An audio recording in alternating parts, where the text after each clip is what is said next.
which is why I had to ask him one more time. Aren't you going to miss this kind of thing? That energy, the audience is going crazy out there. How are you going to stay away from it? I don't know. It is my last one. Are you really never going to do another one? No. Okay. That's it.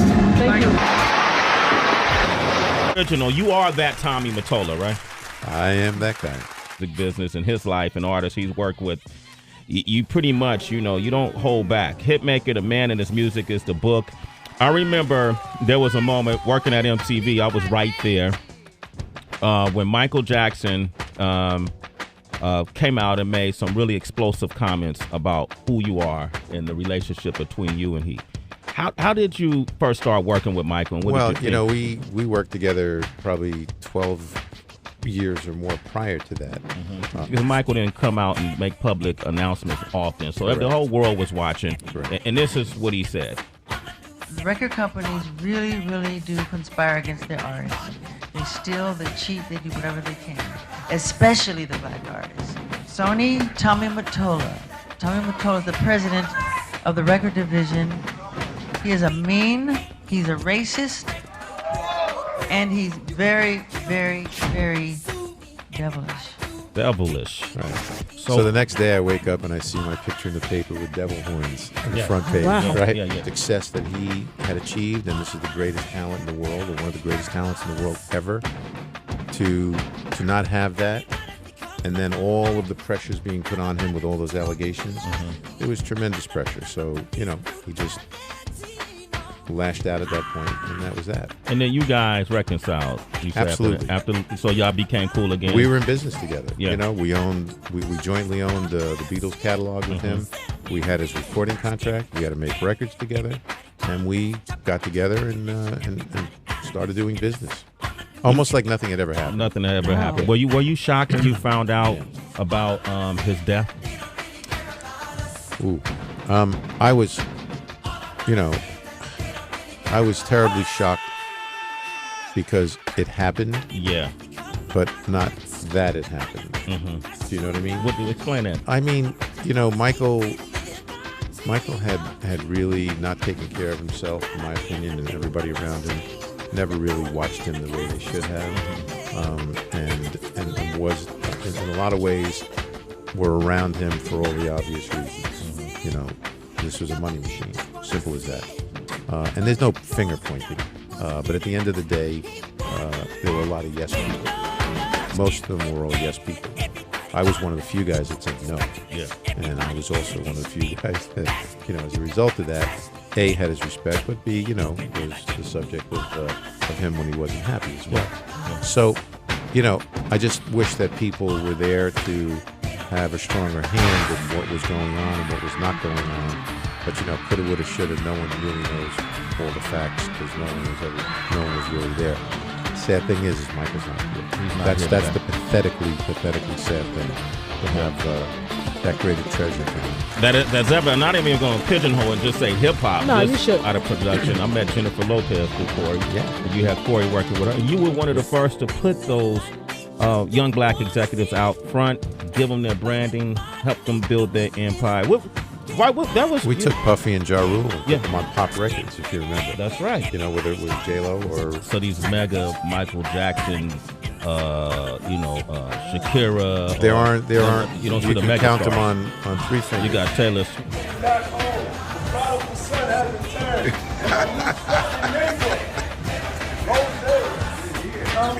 We here. Tommy Mottola. Why are you blessing me so much? So many of my great friends are just coming. Ladies and gentlemen, this is the living legend, Tommy Mottola. Let's see what we're doing. What's the boss there, Rick Ross? Conjuring up some big ideas. Big ideas. Business. It's all about strategizing. We ain't got no time to waste. We're gonna kill it. Kill it. My neighbor pulled up. What's up? Yeah, man. Let everything go. Let it go. You know what I'm saying? Them two. Whoever's bothering me and shit, getting in your way, we gonna go up. Yeah. I'd like to thank you for your assisting me in bringing justice to Tommy Mottola.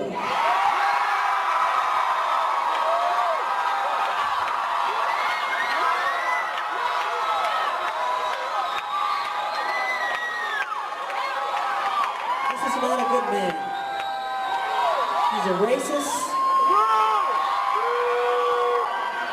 And he used a lot of other people's careers to destroy other people's careers. I don't want to call any names. But Sony fired him.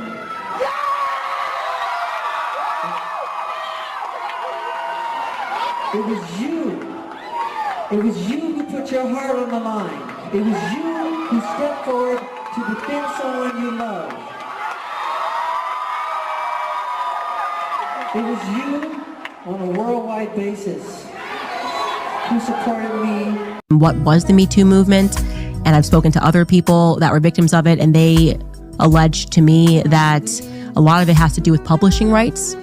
That if they want to take out a business, you can force a person to essentially have to sell their business and their assets if you can create a scandal. And I'm inclined to believe that after examining the Michael Jackson case, because he was in a war with Sony over publishing rights, and suddenly he was being accused. And I didn't remember much about that case, but then when I went and I looked at it, it was a crazy story of like a kid who was drugged by his dad to say that he was by Michael Jackson. Literally, he was drugged by his father. And so you start to wonder if there's a lot of stuff that's happening in Hollywood that many people have tried to speak out about, and those people have either been deemed crazy, or in the case of Michael Jackson, he's into children, and we sort of pay attention to the media circus of everything without realizing that like there could be other stuff happening in Hollywood. Do you think it's possible that Michael Jackson was not a child molester? I am now convinced after looking at the case that he was not, and that he was at a war with Sony. This is one of to win the Beatles catalog. It was his. He was fighting Sony and winning. And then just like that, scandal, broke, dead. I really want you to hear what I have to say. The tradition of great performers from Sammy Davis Jr. to James Brown to Jackie Wilson to Fred Astaire, Gene Kelly. The story is usually the same though. You know, these guys work really hard at their craft, but the story ends the same. They usually are broken, torn, and usually just sad. And the story is very sad in the end because the companies take advantage of them. They really do. And Sony, being the artist that I am at Sony, I've generated several $1 billion for Sony, several billion, and they really thought that my mind is always on music and dancing, and it usually is, but they never thought that this performer, myself, would outthink them. I just owe Sony one more album. It's just a box set, really. It's with 2 new songs, which I've written ages ago. Because every album that I record, I write, like, literally, I'm telling you the truth, I write at least 120 songs every album I do. So I can do the box set and just give them any 2 songs. So I'm leaving Sony a free agent.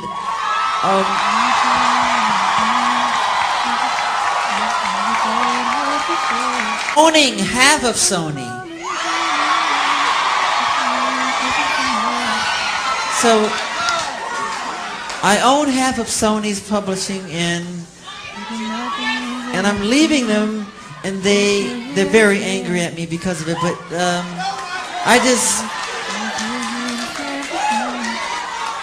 I just did good business, you know. And Tommy Mottola is a devil. Mariah Carey, after divorcing Tommy, came to me crying. She was crying so badly I had to hold her. And she said to me that this is an evil man. And Michael, this man follows me, she said. He taps her phones. And he's very, very evil, and she doesn't trust him. And he is a horrible human being. And we have to continue our drive until he's terminated. But still, I promise you, the best is yet to come. Racism is bad. Tommy Mottola made some very racist remarks. But what he said was to one of the artists who work at Sony, he has a contract with the company, and he called him a fat black nigger. Some fireworks today. Of course, Tommy Mottola is the head of Sony Corporation. Multi-platinum singer Michael Jackson is feuding with Sony and Tommy Mottola. Sony is, of course, his big-name record company. At a speech and rally with Reverend Al Sharpton in Harlem today, the gloved wonder charged that the recording industry was a racist conspiracy that turns profits at the expense of performers, particularly minority artists. Reverend Sharpton has recently formed a coalition to investigate whether some artists are financially exploited. Right after his speech, I spoke briefly to the king of pop for Reverend Al Sharpton. I think it's important to be here. I'm not just fighting for myself, I'm fighting for all artists. Those great artists who pioneered, entertainment business, as well as songwriting, as well as incredible staging. The fact that they have been taken by the system, totally broken them financially, and this has to stop. It's conspiracy. You said out there that you felt that Sony was racist. I didn't say Sony was racist. I said Tommy Mottola is racist. Who's the head of Sony? Yeah, Tommy Mottola. Do you feel the recording industry as a whole has been, you use the word sort of conspiracy against black artists? Why do you think this has happened? Why do I think this is? Because money is the root of all evil. You also said out there that you believe that some of the recording companies take black artists' money. We brought up James Brown and some of these others. At the end of their careers are broke and penniless. Yeah. What is your financial situation? I'm in an incredible financial situation. I just wrote somebody a check for $500 million. But when good news doesn't sell, if there's something negative and that's a rumor, that's when it's blasted. I don't expect the press to say anything good, I'm not going to talk too long because we have the demonstration at Sony, as you know. This is very important because throughout the years, black artists have been taken advantage of. And it's time now that we have to put a stop to this incredible injustice. And like Mrs. Sharpton was saying, people from James Brown to Sammy Davis Jr., some of the real pioneers that inspired me to be the entertainer that I am. These artists are always on tour because if they stop touring, they would totally go broke. And it's been, the record companies really do conspire against their artists. They steal, they cheat, they do whatever they can, especially the black artists. Yes, and Sony, Tommy Mottola. Tommy Mottola is the president of the record division. He is a mean, he's a racist, and he's very devilish. I made billions of dollars for Sony, and what they did was really terrible. And not just to me, but some of their other artists too. From George Michael to Mariah Carey to, Yeah. He has got to go. He has got to be terminated.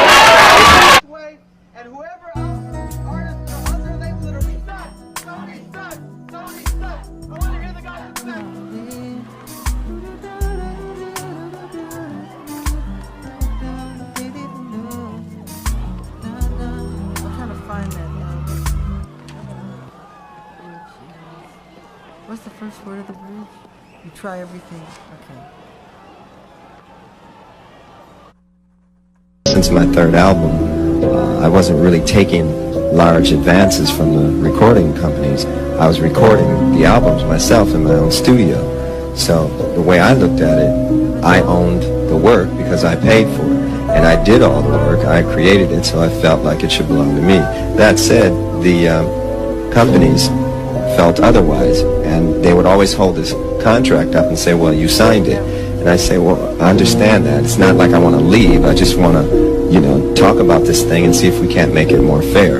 Of course, they wouldn't change, because if they changed, they wouldn't really exist. And that's kind of the situation we're in right today. They're not going to exist much longer. It shouldn't be a situation where they own the album or the work. We're talking about intellectual copyright. Ultimately, it keeps us apart, and it keeps the people in power in charge of us. So ultimately, we're going to have to learn how to Like Mariah Carey just had this big $20 million. It's like that's like a huge deal, right? So you feeling that? No, well, what I mean, I don't understand. What the public sees the word $20 million an album. Well, let's see. Do you all think that's a good deal? What, I mean, tell me why. I mean, what am I missing? Okay, let's do some math. Okay. If you do math like that? Kinda. If you signed me to a record company or a record deal, let's suppose you have a record company. How much would you give me? The album sells for $18, right? $18. Yeah. All right. How much of that would you give me? Well, I don't know how it works. Well, no. Half? Half sound good? Yeah. All right. Check this out. If I sell 1 million copies, I'm trying to find that. I'm gonna have $10 million, right? Roughly $10 million. If I sell 2 million copies, I got $20 million. If I just sell 3 million copies, I got $30 million. Now who has the biggest record deal? Oh, I see. Yeah, right. Okay. Right? So Mariah kind of got screwed. Sich ändern würden, würden sie nicht wirklich existieren. Es findet ein Zerfall statt, den wir wirklich angehen müssen. Unsere Werte wurden in hohem Maße geschwächt. Die Leute können sagen, was sie wollen, dass es keinen Grund dafür gibt, dass diese Kinder Musik hören und dann jemanden erschießen. Aber es gibt etwas, das diese Knöpfe auslöst.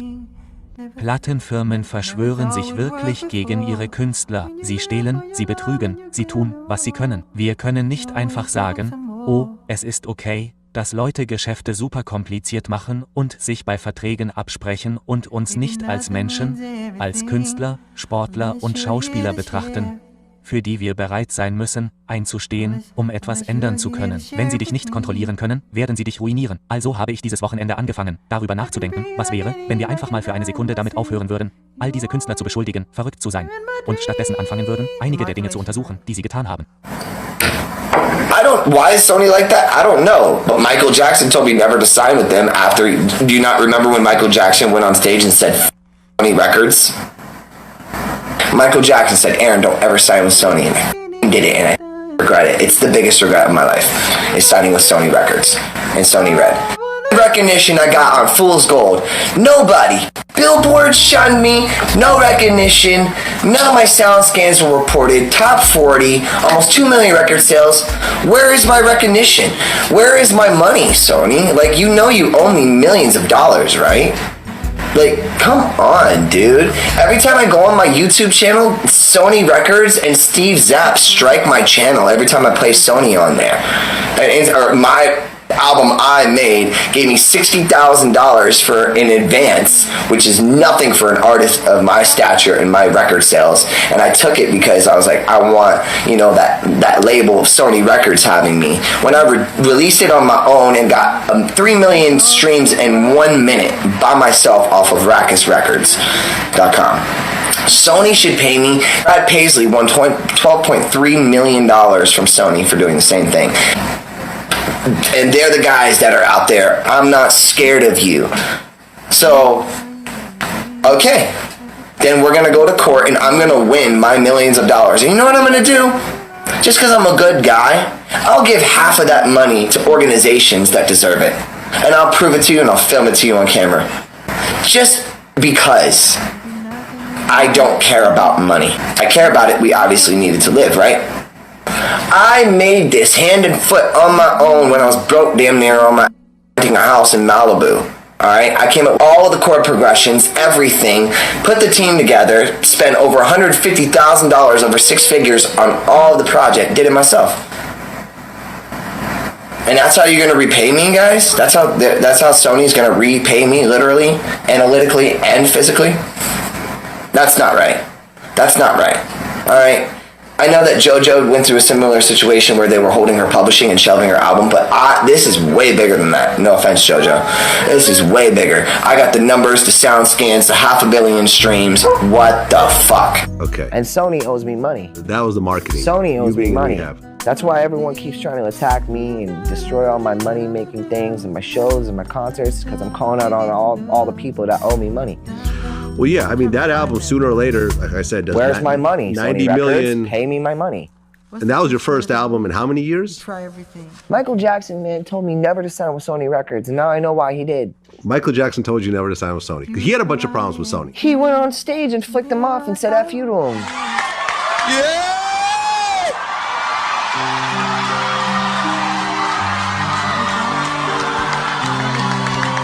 The tradition of great performers from Sammy Davis Jr.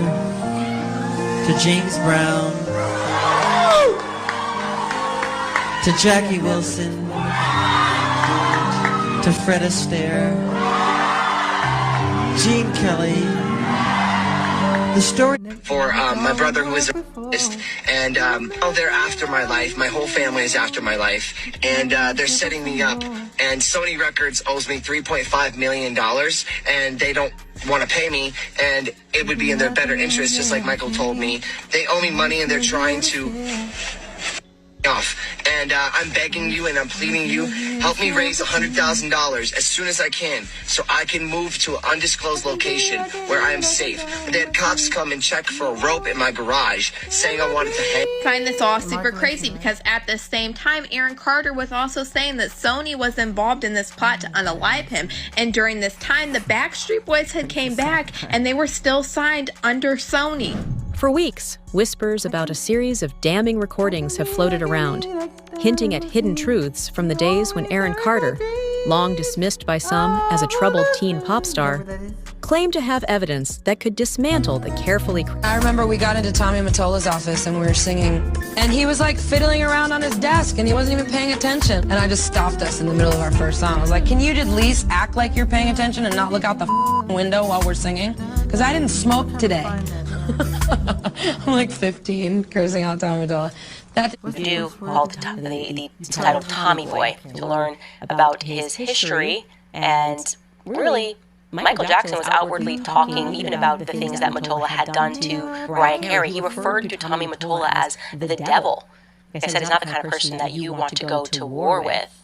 And not only that, Michael Jackson had the courage to call out how record companies cheat their artists. He wanted to stand up for these small guys and say, we cannot allow these sorts of things to go on anymore. Take a listen. Record companies really, really do conspire against their artists. They steal, they cheat, they do whatever they can, especially the black artists. Sony, Tommy Mottola. Tommy Mottola is the president of the record division. He is a mean, he's a racist, and he's very, very, very...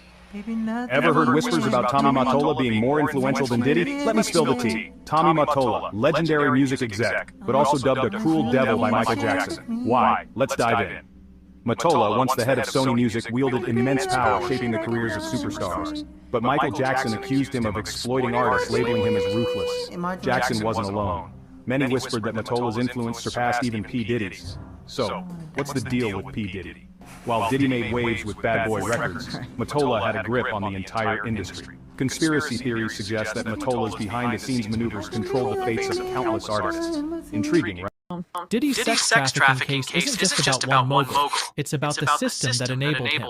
Like Epstein, he had powerful backers. Clive Davis, linked to mafia payola schemes, Russell Simmons L, fleeing assault charges in Indonesia, and Brett Ratner, hiding in Israel after dining with Trump. These kingmakers used drugs, sex, and mob ties to control the industry. Now, as Diddy faces trial, will the real puppet masters finally be exposed, or will they keep pulling strings from the shadows? Diddy's empire exposes music's dirty secret, a web of mob money, CIA ties, and prison industry schemes. Brett Ratner's Lansky-linked mentor, Al Malnick, perfected money laundering for the underworld, while MCA's mob CIA connections were buried by Reagan. Whistleblowers claim labels deliberately promoted violent rap to fuel Clinton's prison boom, with private prison giant GEO Group cashing in. This isn't a conspiracy. What do you think about that? Epstein was a CIA Mossad asset that was recruited and was doing a blackmail operation. I think that's crystal clear. No question about it. So tends to be the party guy, just like Diddy. Drugs. Cameras, drugs. The CIA, as part of MKO, had Operation Climax, where they would lure Johns in with drugs and prostitutes, and then this drunk CIA schmuck would sit on the opposite of a two-way mirror and take notes on what, just evil, wicked stuff. And that's what they're using Epstein for, was blackmail operations. And they got some pretty high-level people snared into that. And they haven't released the entire list of close Epstein confidants, but Israel's former prime minister was one of them.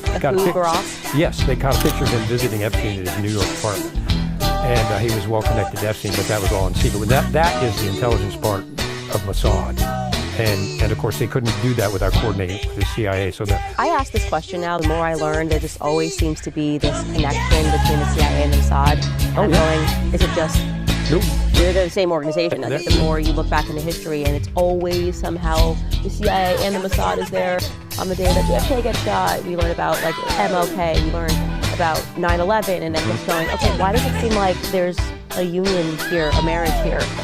Mossad is like the sister of the CIA. They're joined at the hip. They're kind of Siamese twins, and they use each other for intel and operations and things like that. They are extremely close and in an extremely sensitive relationship. Oh yeah. Totally explains what Epstein was doing. And also Ghislaine Maxwell's father, Robert Maxwell. Yep. When he died, did he die rather mysteriously? I'm not sure. He fell off. He found dead off his yacht, floating in the water. It was a heart attack. Of course. Just when he was coming under scrutiny for arms dealing in connection with the CIA and being a Mossad agent. Actually, a double agent, Mossad agent. All of a sudden, he found dead floating next to his yacht. Happens all the time. Oh yeah, it's just It's just one of those things. See what a ton of Mossad agents and I think a former prime minister of Israel attended his funeral. Yeah. So it's like, guys, it's like it's very difficult that they find out the hard way to cover up the truth, because it's going to leak out, somewhere. But now we're going to go back in time, and I'm going to ask you who you think did each of these huge events. Okay, The killing of MLK Jr. That was a CIA operation, because they considered him a dangerous communist. But the FBI was bugging in churches where he was giving some of his speeches in churches. They were bugging the podiums and following him around. He was a top target for elimination. JFK. I think that was a CIA hit, and they may have employed some mafia connections to carry it out, because that was their mafia assassination program. Exactly. LBJ was very involved in all that in Dallas. He was an evil man. He's an evil man. Okay, what about Pearl Harbor? They knew the attack was coming. They knew where it was going to happen in Pearl Harbor and when. And they told no one, and they let it happen on purpose. That's from the commander of the Pacific Fleet. I would say that's a pretty credible witness. So yeah, that was a false flag. They've admitted that. They admitted they heard it was going to happen, and how else were you going to get Americans to be on the side of this war that had nothing to do with us? Which brings us to 9/11. Your opinion? My opinion, as a criminal investigator, as a former CIA officer, 9/11 was not the act of a bunch of poorly flight-trained terrorists that executed an unbelievably meticulous piloting of those aircraft. Even pilots, there's pilots for 9/11 Truth now, and they say we could not have done that. Not possible. And then we go to the passport issue, and we go to the Tower 7, which was a controlled demolition. Obviously. You talk to any structural engineer, and I have. And the fact, I think George W. Bush blacked out, I think it was 40 pages of the 9/11 report dealing with Saudi Arabia. So what? Wait a minute, this report was supposed to be for the American people on what happened, and you blacked all these pages out? What in the world?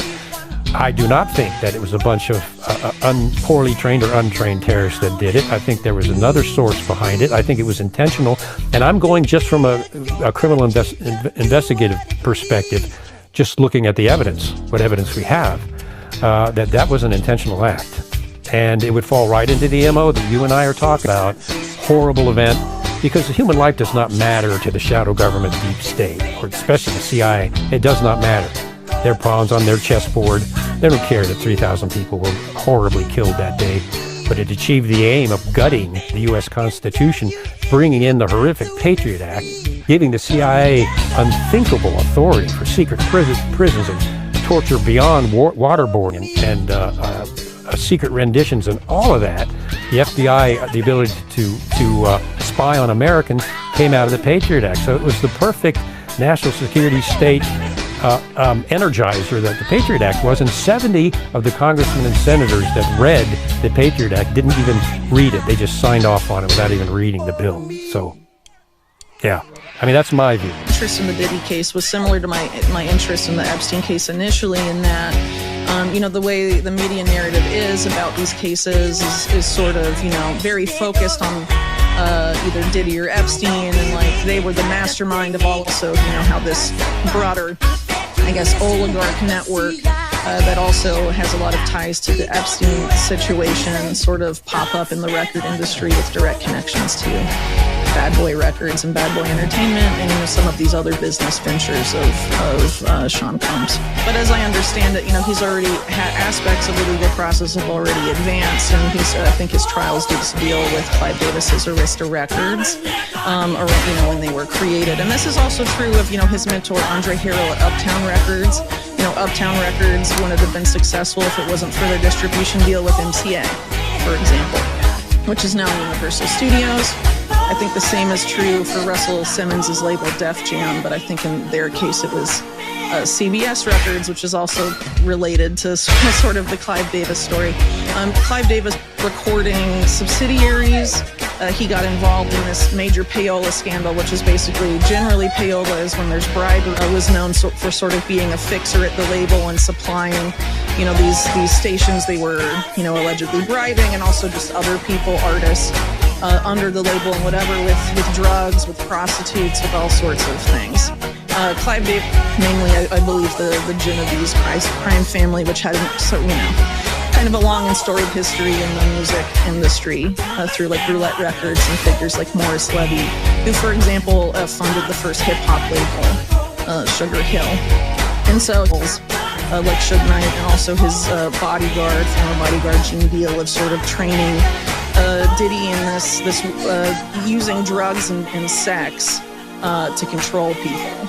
And also allegedly Russell Simmons of Def Jam engaged in that same type of behavior and sort of mentored Diddy in that, because Russell Simmons was obviously important, not just for Diddy, but also for Andre Harrell at Uptown Records. And that's how, Diddy, Sean Combs, first entered the music industry. Along with Simmons, has been accused of committing sex crimes. And so now Simmons is like in Indonesia, evading charges. Before he did so, he was Netanyahu's guest of honor at the UN alongside Alan Dershowitz, the former Epstein defense law against him. He's directing the new Melania Trump documentary that's supposed to air on Amazon at the end of the year, on which Melania is an random scandal. It's the opening of a Pandora's box that exposes the true nature of power, corruption, and manipulation in the world's world. We will now bring you more clips from Whitney Webb's interview as she reveals everything you need to know about this explosive story. Recording subsidiaries. He got involved in this major payola scandal, which is basically, generally payola is when there's bribery behavior, and sort of mentored Diddy in that, because Russell Simmons was obviously important, not just for Diddy, but also for via payola schemes, Russell Simmons L. fleeing assault charges in Indonesia, and Brett Ratner hiding in Israel after dining for the underworld, while MCA's mob CIA connections were buried by Reagan. Whistleblowers claim labels deliberately promoted violence, and so that illicit money pumps up these legitimate ventures and allows them to become hugely successful and dominate their respective industry. A couple sources that beginning in 1991, there were efforts within the music industry to culturally engineer infamous freak-off videos allegedly showing sex trafficking and exploitation may be shown to a jury during his upcoming trial, play a critical role in the court of public opinion, an area where Webb's observations on systemic power imbalances are highly relevant. Is it consensual if you're promising people a career path and a lifestyle in glitz and glamour, and you're saying, look, we're all doing this, come join us, you party with us, then I can get you a record deal, I can get you this. That's what's going on with certain people. Everybody isn't being financially compensated, and that's where it lies the problem. You referenced the fact that several times we tried to do this and stuff happened to you and very concerning. Cars blacked out windows and so on, engaging with your vehicle and so on. Now now that you've given this interview and you've gone public again, and made it very clear what you think of Diddy Combs, do you fear about reprisal? No, I don't fear anything like that. I'm very, very good at what I do, and end up with a pedophile phone. And in that phone, you'll see a list of coaches. And when it was announced that he had CCTV cameras in the house, when the Homeland Security agent in the raid, they didn't inform the raiding officers whose home they were raiding because they had information that he might have been protected. And, part of Epstein's thing was to get people in precarious situations, and then you have this footage that you can use against them to be able to have your way with champions in the industry and able to control policy. He does the same thing. So, experience, this is definitely a highly dangerous situation because this guy was the middleman. He was the party guy. He was the person who lined up the parties and festivities for a lot of guys a lot more wealthy and affluent than him. So, I'm a person who believes that the Epstein's list is very similar to Diddy's list. I'm a believer in that. And, whenever it comes to protecting women and children, I'm going to be fierce.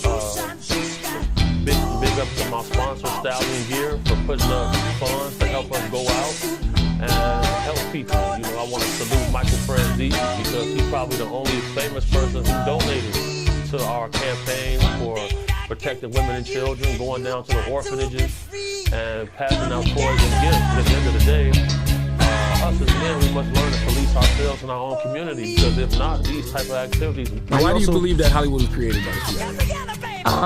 Well, before we say Hollywood was created by the CIA, I guess I should clarify because, first off, you guys do know the Pentagon has a budget for film. There's a whole department in the Pentagon. I know that. That's a fact. There you go. That's all you need to know. There's an entire department in the Pentagon. They get involved with films, and they get involved with films for the purpose of propaganda. They always have. I should have said Pentagon instead of CIA. Tons of them. I should show you the list. You should pull it up. It's wild. Yeah, Pentagon Department for Hollywood. Tons of them. Even Transformers. Because they're concerned about certain narratives. They get involved with World War films, How Are We Tongue, story about history. Usually it's because we're lying about what we did or trying not to make Americans aware of the crimes against humanity that we commit overseas, Yeah, the Pentagon has funded some films. Black Hawk Down, Red Dawn, GoldenEye. The more you know. Now you understand your experience in theaters is what your government wants you to think. They want you to think that this is how things happen, and it's usually not at all how things have actually happened. Look for the best movies made with help from the Department of Defense, which is military. Yeah. I shouldn't have said CIA. I should have just said the government. Top Gun. Yeah. Red Dawn, Apollo 13. It's all about just control. Yeah, propaganda. It's crazy. You grow up in school and you think propaganda belongs to the East or something. Propaganda is the name of the game of our government. They, again, never want you to look into the crimes that they are committing, constantly trying to sell themselves as the good guys. They did the most. They rescued and saved the world. They've never done anything bad overseas. If you are living and you believe that the American government hasn't committed crimes against humanity, you had to wake up to propaganda. You gotta learn real history, not what we taught you in a textbook. That's all just propaganda. You've done horrific.